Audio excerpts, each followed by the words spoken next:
জামায়াত গলা ফাটিয়ে বলছে তারা চাঁদাবাজি করবে না, কাউকে করতেও দেবে না, যেন ধোয়া তুলসী পাতা। কিন্তু পত্রপত্রিকায় চোখ রাখলেই বের হয় ফিরিস্তি।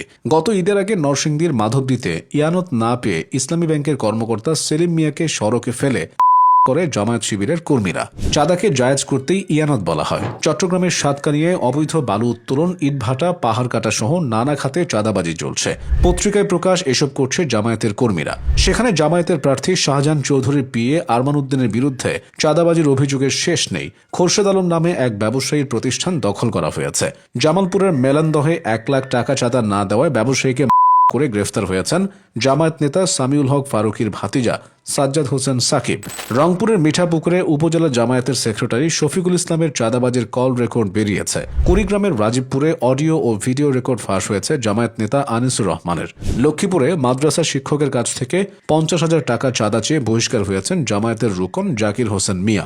চাঁদা না পেয়ে গত জুলাইয়ে লক্ষ্মীপুরের কমলনগরে মেঘনা নদীর তীর রক্ষা প্রকল্পের কাজ বন্ধ করে দেন জামায়াত নেতা লোকমান হোসেন ও আনোয়ার হোসেন।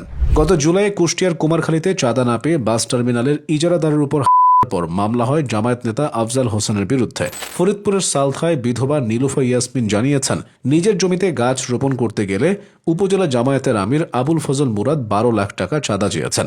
নাটোরের বড়াইগ্রামে আহমদপুর বাজারে চাঁদা না পেয়ে গত জুলাইয়ে 10টি দোকানে তালা দেওয়া হয়। পরে যৌথ বাহিনী জামায়াত নেতা রুহুল আমিন সহ 4 জনকে গ্রেফতার করে। ডিসেম্বরে সিরাজগঞ্জের উল্লাপাড়ার নলসন্দা বাজারে চাঁদা না পেয়ে 38টি দোকান বন্ধ করে দেয় জামায়াতের নেতাকর্মীরা। চলে লুটপাটও।